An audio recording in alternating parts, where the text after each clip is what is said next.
Sunday morning, Memorial Day weekend. And with us today is General David Petraeus, a four-star general, CIA director. He keeps his ears close to the ground. And General, Memorial Day weekend, any thoughts on some of the friends we've lost? Well, of course, and you've identified the reason for it. This is not Veterans Day. This is not thank you for your service to all those who served. This is specifically about those who gave what President Lincoln described as the last full measure of devotion to our country, who lost their lives in the service of our country in uniform. It's a very special day. It has a great deal of meaning, in particular for those of us who were privileged to serve downrange and remember not just numbers, but faces and names. And I hope that all Americans will understand the meaning of this day, not confuse it with Veterans Day, but remember those Gold Star families, those who lost a son or daughter in the service of our country. And I remember my friends that I lost in Vietnam, and I remember playing with them in the old neighborhood, and I can't fathom to think that they never came home. Well, yeah. General, we have the war has changed. It's no longer the war we used to know in World War II or Vietnam. Now it's something that I don't know if anybody knew about 10 years ago, drones. And yeah, I think the next step is even going to be like the movie Terminator 1, robots. What say you about the future of combat? Well, first, that it is on display, but not in the Gulf, rather in Ukraine, where, to give the listeners an idea, Ukraine now is using over 10,000 drones on every single day. Some are short-range, first-person view at suicide drones. Others are longer-range surveillance. There's bomber drones. There's drones of every type. There's logistics drones. And then there are missiles and rockets and so forth. They're even taking the war to Moscow now, which has not been seen before.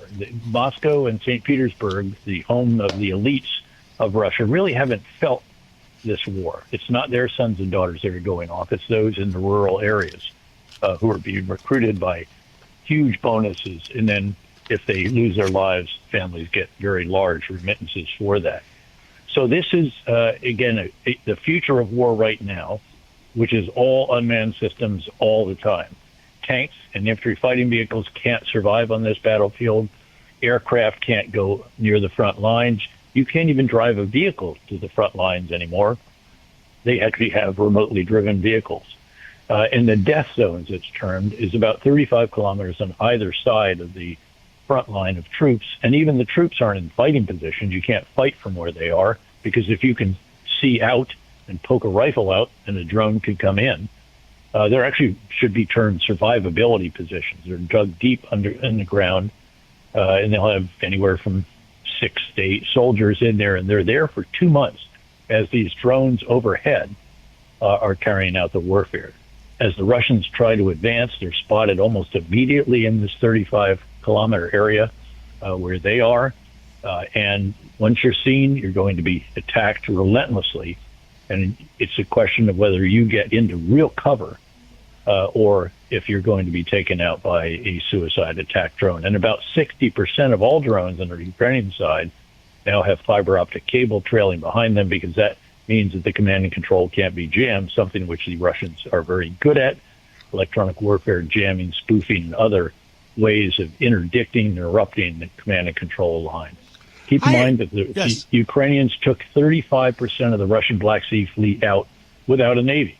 It was aerial drones that find the ships, maritime drones that sink them, and that entire fleet is now tied up as far from Ukraine as they can possibly get. This really is revolutionary in a way that we haven't seen anything in our lifetimes before. And General, I understand now. There's underwater drones that approach from underwater and then come up on land, so that it's very hard to detect them. And I know the president has said a lot of concerns about those windmills along the Atlantic coast that they're blocking our view of some of our radar. Well, I'm not the technical expert that he is apparently on all this stuff, John, but let me just tell you that there are drones of every type out there. They're underwater. I'm not sure about the ones that come up on the ground, as you described, but if there are not, there will be pretty soon. There are surface of the water drones. That's what sinks the Russian ships. Plenty of aerial drones of all different types and capabilities. Ground drones, again, you don't drive up to the front lines anymore. You have to have a driverless drone. It's remotely driven. And on those remotely driven drones are remotely operated machine guns, grenade launchers, surveillance devices, all of this, mine layers, you name it. So this is really something very, very different from before. I've noted on your show before that we have not learned rapidly enough or enough in general.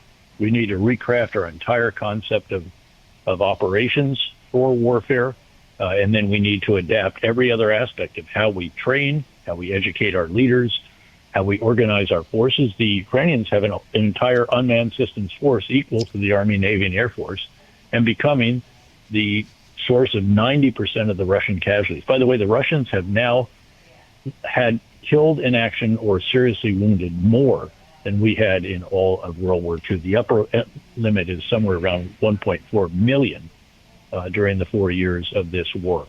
That is so unbelievable. It is very, very significant change. And what you alluded to is coming probably within a year or more, and that will be truly autonomous unmanned systems. So they'll be piloted not by a remote connection to a human, but by the algorithm on board that has been programmed very carefully to do what it is that the commander wants that system to do. And then when it gets really scary, is that these autonomous systems, so you're no longer limited by the number of pilots that you have, remote human pilots. Now you can have drone swarms, which are very difficult to counter because most of our counter drone capabilities are at one at a time. High-power microwave is coming, but it's short range and still needs to go into high production. And then you're going to get to autonomous systems of autonomous systems, where the sensors are autonomous. They send information back to an autonomous command and control battle management system, which directs autonomous weapon systems of all types. And that's when it gets to the real future that we've seen in the movies, but has not been reality until this time. And that is going to be very, very challenging indeed. And we need to much more rapidly learn from what is already going on in Ukraine and then anticipate what is coming, because that is actually quite scary. General, me and you grew up when the movies came out. I don't know how many years ago was it, Terminator 1. And those Terminators look like it's going to be real live robots fighting our wars for us besides the drones. You know, it's, again, just autonomous systems of all types. You can design whatever the unmanned system is. It could be on the water, it could be underwater, it could be on the surface of the land, it could be in the air, it could be made to look like us, I'm sure. And so, yeah, that is all coming soon to a theater near us, John. Memorial Day weekend, what else would you like to tell to the millions of Americans listening to the show? Well, again, beyond remembering those who gave their all, again, the last full measure of devotion, beyond that, the situation in the Mideast is particularly challenging right now. I was just there last week, 6 cities in 6 days, and it appears that the Iranians think that they have more resilience, if you will, than may those in Washington. In other words, they don't think they're not facing midterm elections. They're not worried about the people demonstrating against them because they know what they'll do if that is the case. They will kill them, as they did nearly 40,000 of their own citizens back in January. They have about $25 to $30 billion of assets to which they have access. There's another hundreds of billions frozen that they'd like to get access to. They've found a real strategic lever with the Strait of Hormuz and controlling that. And I think they sense that we don't want to go back to war. And I don't think we do. No one in his right mind ever would want to do that. But if we can't get them to agree to reopen the strait with freedom of navigation for all, and without them putting tariffs or taxes or fees on the transit, this is a tough situation. I said on your show on Friday, this is a bit of a strategic cul-de-sac from which every road out or every path out seems to have downsides associated with it. And I think that is the case right now. General Petraeus, enjoy the rest of this weekend. Think about all our friends that we lost, and let's catch up again real soon. Absolutely, John. Thanks so much.